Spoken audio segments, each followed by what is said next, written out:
So everything's fine. I'm coming to Richmond, Virginia this weekend, so no shows are going to get canceled. So here's what happened. I get home Monday. I was in Tulsa last weekend. Thanks everybody from Tulsa that came out. So I get home Monday, and Sunday night, my chest felt a little tight on the left side. And I was like, it wasn't like debilitating. I wasn't shortness of breath, but it was tight. So I thought it might have been something I ate, lack of sleep, dehydration. Speaking of which, just take a sip now.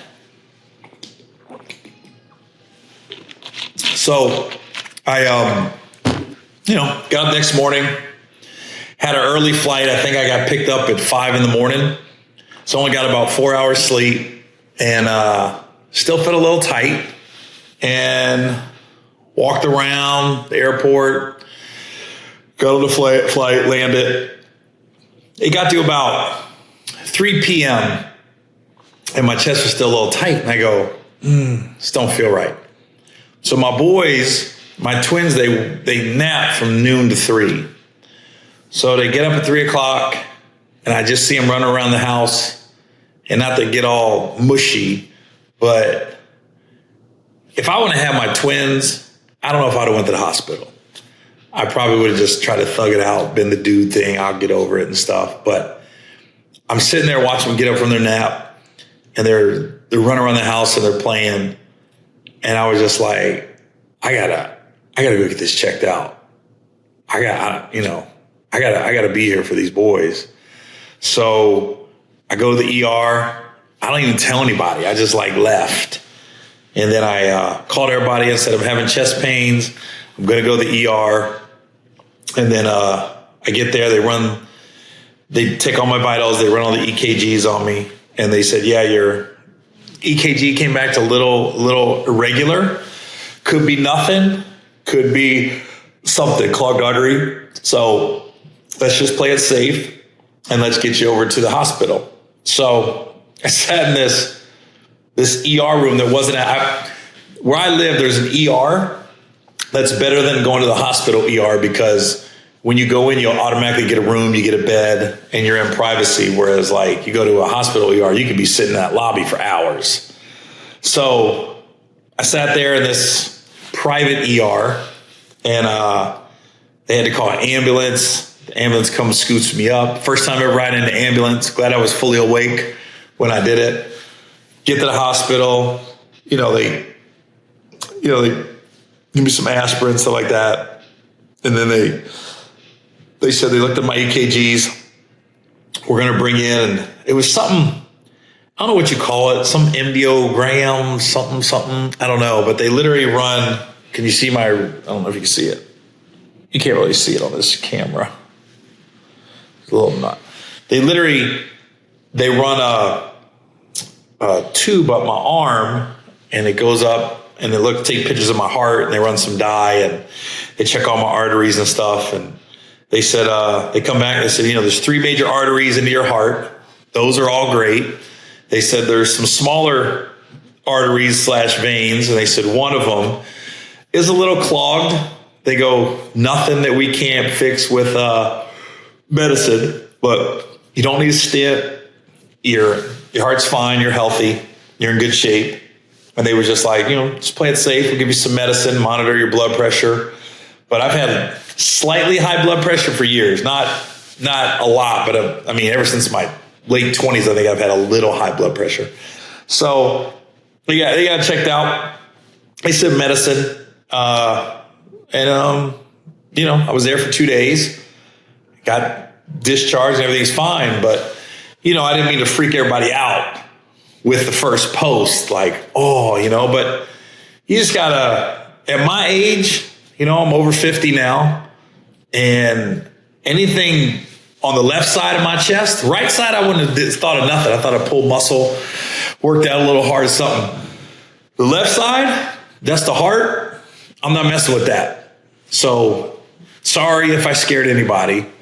But it's just, I've seen so many comedians like Lavelle Crawford recently went in the hospital. Guy Torrey went in the hospital.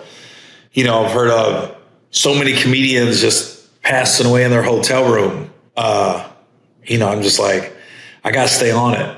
You pay medical insurance, got to get my checkups, just go in and get checked sometimes. Even if you're feeling healthy, go in and get checked. You're paying, if you got medical insurance, you might as well use it. So I'm glad I went. Mentally, I feel better, but it really was me looking at those twins and them playing and just having a ball. And I was like, what am I doing?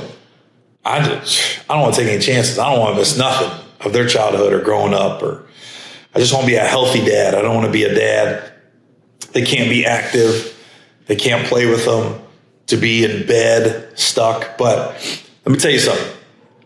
I'm in the hospital.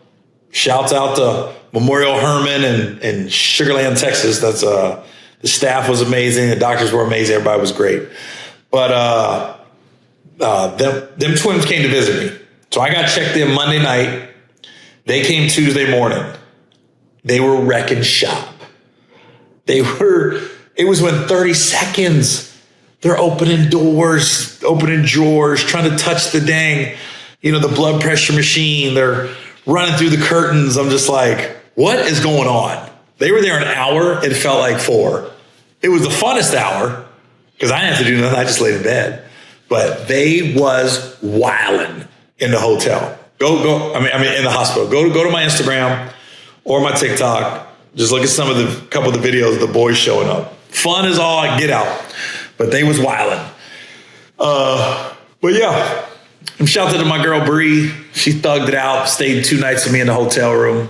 So it was just a little scare and just being precautious. So I didn't mean to scare anybody or anything like that. But it's crazy because also last week, there's a comedian, Drew Lynch, was at a comedy club and a guy had a heart attack in the middle of his show.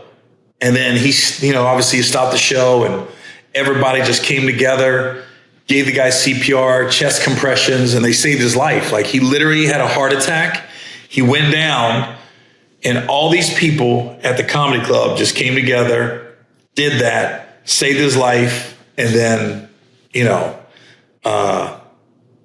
he came to before he left. And then Drew Lynch, really got emotional.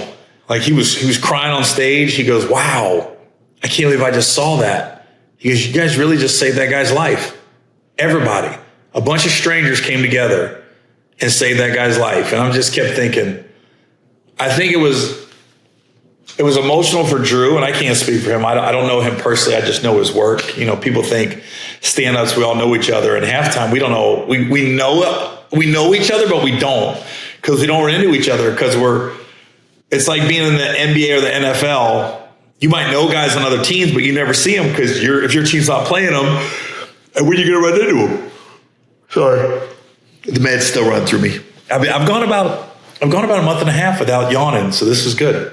So, but I think it was more of how divided this country's been the last couple weeks with the Charlie Kirk death and the girl on Charlotte. But then you see when people are just face to face and really interacting with each other, we all, I think most people are good. Just like John Cena said on The Breakfast Club, I think most people are good. And no matter what your differences are, if somebody has a heart attack, you're in the same room, you don't care what color they are, you don't care what their political beliefs are, you don't care what their religious beliefs are. Most people are going to help. Most people are going to try to save that person's life. And I think that was on full display at that comedy club with Drew Lynch. If you haven't seen it, look it up. Just go to Drew Lynch's Instagram page, or just type in Drew Lynch heart attack. I know that sounds awful to put that in, but it's DREW. His last name is spelled LYNCH. But look at it. It's pretty cool to see how, when quote unquote the shit hits the fan, people usually come together. You can't base everything off the internet. I think if you see somebody hurt or down and out or needs your help, most people are going to